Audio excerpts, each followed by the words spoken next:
आज हम पढ़ेंगे वायु परिवहन। वायु परिवहन की बात करते हैं तो यह अन्य साधनों की तुलना में वायु परिवहन सबसे महंगा परंतु तीव्रगामी साधन है। वायुयान मुख्यतः यात्री ढोने का कार्य करते हैं, डाक व माल ढोने का कार्य भी करते हैं। 17 दिसंबर 1903 के दिन राइट बंधुओं ने ऑरविल और विल्बर ने उत्तरी कैरोलिना में राइट फ्लायर नामक विमान से सफल उड़ान भरी थी। विमान 120 फीट की ऊंचाई पर 12 सेकंड तक उड़ा। भारत जैसे विशाल भौगोलिक भूभाग तथा व्यापक भू प्रादेशिक विविधता वाले देश में अधिक महत्व है। भारत में प्रमुख वाणिज्यिक एवं औद्योगिक केंद्र भी एक दूसरे से अत्यधिक दूरी पर स्थित है। ठीक है। वायु परिवहन आंतरिक संपर्क के अतिरिक्त दूसरे देशों के साथ संपर्क जोड़ने की दृष्टि में से भी आवश्यक है।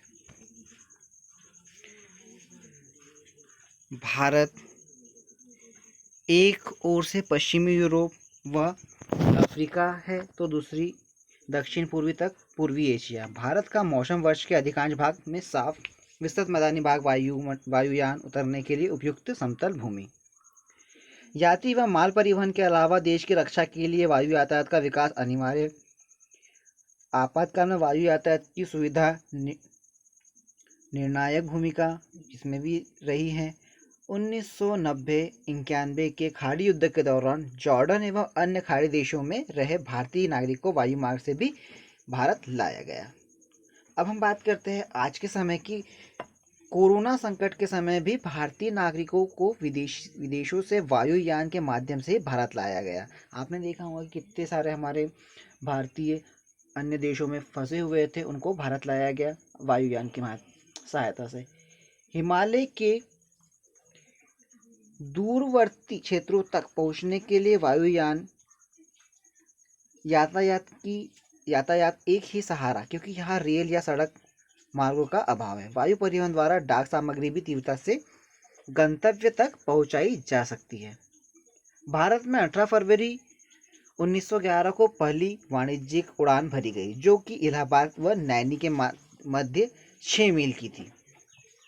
उसके बाद हम बात करते हैं दिसंबर 1912 में भारतीय राज्य वायु सेवा ने यूनाइटेड किंगडम स्थित इंपीरियल वायु सेवा के साथ मिलकर लंदन, कराची, दिल्ली विमान सेवा शुरू की, जो भारत में पहली अंतर्राष्ट्रीय उड़ान थी। भारत में नागरिक हवाई अड्डों का निर्माण 1924 में शुरू किया गया। हवाई अड्डों का निर्माण कलकत्ता, अब कोलकाता में दमदम, इलाहाबाद में बमरौली और बॉम्बे, अब मुंबई गिलबर्ट हिल पर किया गया। 1932 में टाटा सन्स लिमिटेड का एक भाग प्रयाग टाटा एयरलाइंस के रूप में अस्तित्व में आया।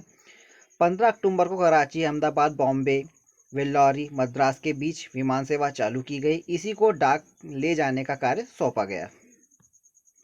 1933 और 1934 के में मध्य भारतीय विमान सेवा, Indian trans continent airways, Madras एवं टैक्सी सेवा, इंडियन नेशनल एयरवेज इत्यादि के रूप में शुरू की गई।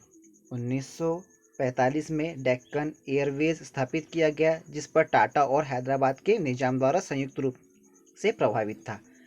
1946 में टाटा एयरलाइंस का नाम बदलकर एयर इंडिया कर दिया गया।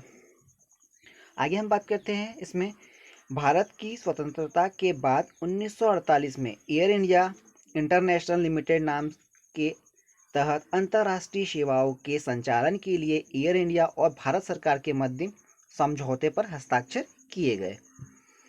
वहीं हम बात करते हैं 8 जून 1948 को एयर इंडिया ने मुंबई और लंदन से वाया काहिरा और जिनेवा के मध्य स्थापित उड़ान के साथ अपनी अंतर्राष्ट्रीय सेवाएं का उद्घाटन किया। यहाँ पर हम बात करते हैं फर्स्ट एयर इंडिया की स्थापना अंतर्राष्ट्रीय हवाई सेवाएं उपलब्ध कराने के लिए की गई। वर्तमान में इसकी सेवाओं का विस्तार अमेरिका, यूरोप, अफ्रीका, ऑस्ट्रेलिया, पश्चिम एवं पूर्वी एशिया तक है। इसका मुख्यालय मुंबई में है। इंडियन एयरलाइंस, हम बात करते हैं इंडियन एयरलाइंस की, तो इंडियन एयरलाइंस अंतर्देशीय हवाई सेवाएं उपलब्ध कराती है। यह देश के भीतर यात्री, माल व डाक सेवा उपलब्ध कराने के साथ साथ 17 अंतर्राष्ट्रीय हवाई अड्डे Bangkok, Singapore, Kuala Lumpur, Rangoon, Kathmandu, Colombo, Dhaka, Male, Karachi, Kuwait, Sharjah, Dubai, Fujairah, दरअसल खैमार, मस्कट, दोहा और बहरीन पर भी उड़ान भरती है। इसका मुख्यालय दिल्ली में है। अब यह इंडियन एयरलाइंस के नाम से जाना जाता है। तीसरी बात करते हैं, जहां पर इंडियन एयरलाइंस की सेवाएं उपलब्ध नहीं है उन क्षेत्रों को व्यापार, वाणिज्यिक, पर्यटन की दृष्टि से जोड़ने एवं देश की पूर्वोत्तर क्षेत्र के लोगों की हवाई आवश्यकताओं को पूरा करने के लिए 20 फरवरी 1981 को वायुदूत सेवा की स्थापना की गई। हम बात करते हैं वायु परिवहन में नेक्स्ट। फोर्थ है पवनहंस।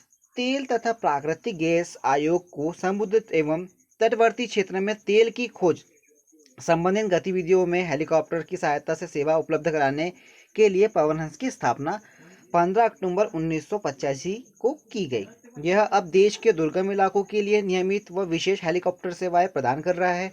वर्तमान में यह एशिया की सबसे बड़ी हेलीकॉप्टर सेवा है। घरेलू हवाई अड्डे तथा असैनिक विमान परिसरों की देखरेख का कार्य भारतीय विमानपत्तन अधिकरण करता है। आज के चैप्टर में इतना ही।